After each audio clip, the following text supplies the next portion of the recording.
Alrighty YouTube, so today we're gonna be installing a Dalton clutch kit in my Sportsman 570. The reason I'm doing it is I noticed when I went to these bigger tires, I went to a 26 by 12 by 12 in the rear, and then a 26 by 9 by 12 in the front. I noticed it was just didn't feel like it had the power it used to, obviously, because you went with some bigger tires, you're gonna lose some of that low end. And just felt a little doggy to me. And I did some research and I found out that this Dalton clutch kit is supposed to kind of help correct that a bit. You know, it could run perfectly fine on its own, but I just wanted to get kind of that power back. And this kit I bought is the DP 570N for 1415 Sportsman 570 non-electronic braking. So if you have electronic braking where if you let off you could feel the motor kind of slow itself down, then you're going to need a different one. The kit I got is for 26 to 27 inch oversized tires. And kind of what's in the kit here: you get a primary spring, got a nice little Dalton sticker, and you're gonna get a helix with it. And then inside you also get some instructions.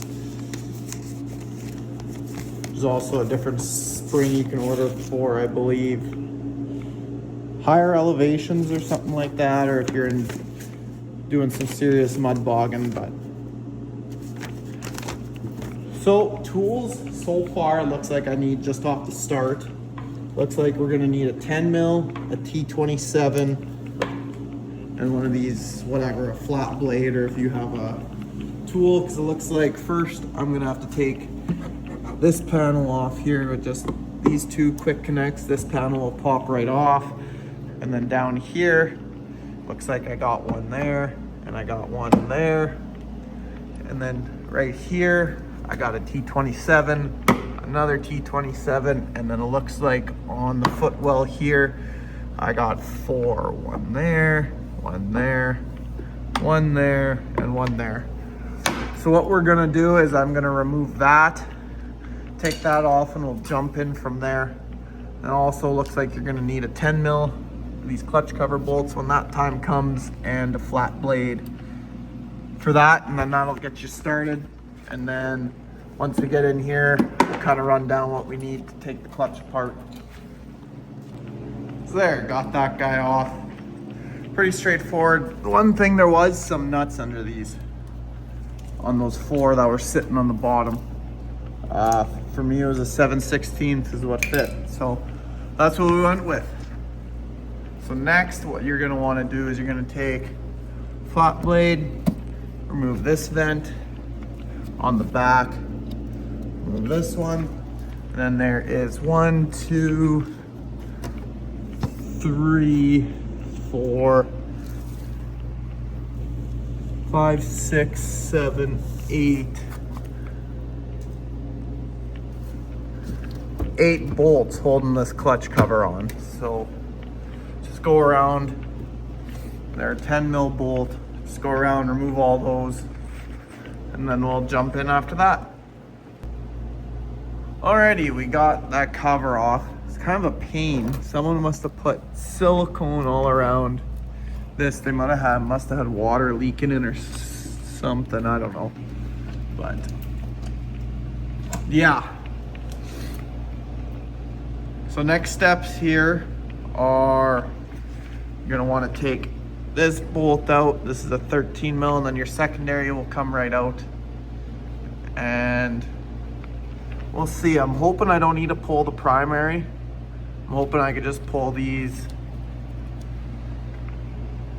6 bolts here, which would be a 10 mil. And I'm hoping I can just take the cover off and change the weight that way. I might have to take the primary bolt out. We'll see. I'm trying to avoid pulling the clutch, but if we gotta do it, we gotta do it. We'll see how she goes.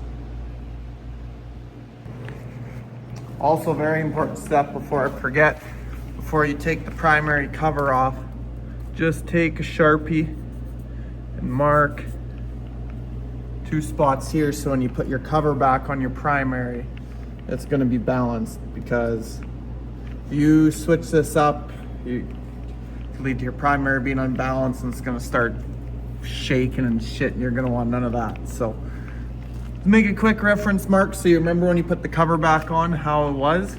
I like to do it in 2 spots just in case it gets erased off the one, but I'm going to do an X on this side so I can differentiate the two when the time comes.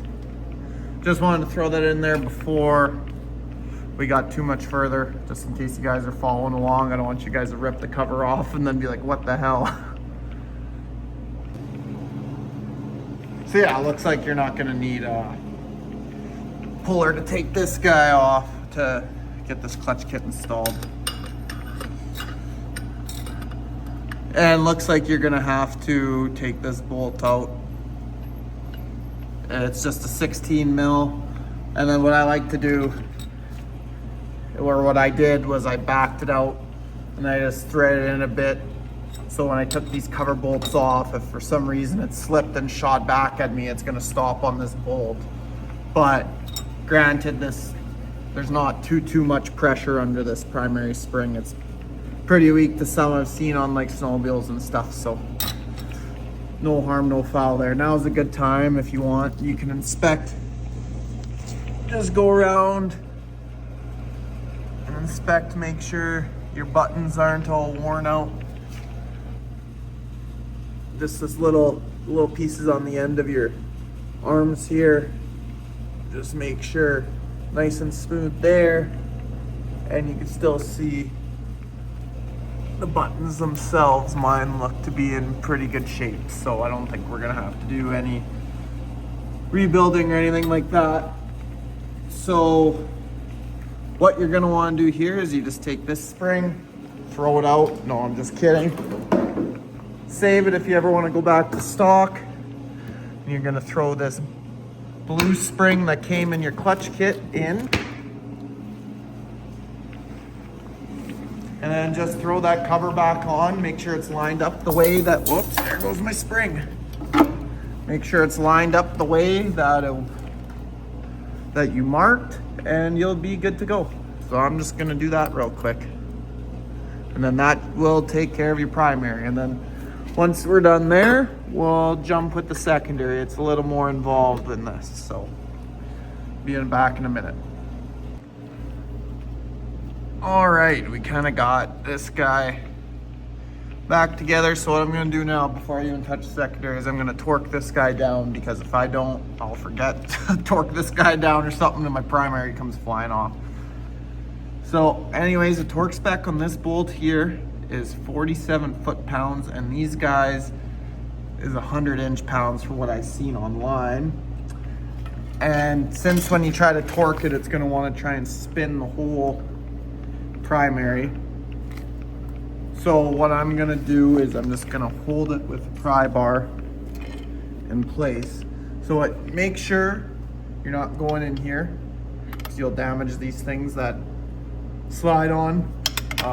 Just hold it in here like this, and you'll be okay. As long as you're not going in there, you just hold it while you torque it, and then you'll be good to go. Okay, yeah, we got her popped off. So what I did was I compressed it down, got the snap ring out, and slowly removed it, and then it picked up and it spun. And this is kind of how she sits. This one's in 2. Take it out, looks like the spring's in 2. And looks like I'm gonna have to replace these buttons. They're worn down on the inside. They should be nice and smooth. There's a bit of a gap there. You could tell on the secondary too, it's been rubbing or on the helix here, it's been doing some damage. So looks like I'm gonna have to replace some parts before we get back and finish this install. So we'll be back when I have all the parts needed. All right, so it's probably about a week later now. We got our new buttons in. As you can tell, they're not grooved out like the old ones, so we're just gonna throw those in. So yeah, there, I got that on. As you can tell, it's a little bit of a struggle because you kind of got to twist it, press it down, hold it down, and then get this snap ring on. Don't be like me and forget to put that little washer in there. Bend your tab back, mine broke. I'm not taking it apart. I have trust in that snap ring. So yeah, you'll know if you don't have it back together. If you kind of look where the button is, you want to turn it. You just want to turn it over because it sits in between the way she sat for me. And then you just want to turn it kind of over so it sits in the next button so your spring's wound up. And once you do that, press it down, you should be good. If you throw it back together and it feels like the quad's really doggy, then you might have did something wrong, so I'd take it apart, double check to make sure you did that right. But yeah, so pretty much now is just reassembly. So we're gonna put secondary back on, we're gonna torque it down, and then we're gonna throw everything back together.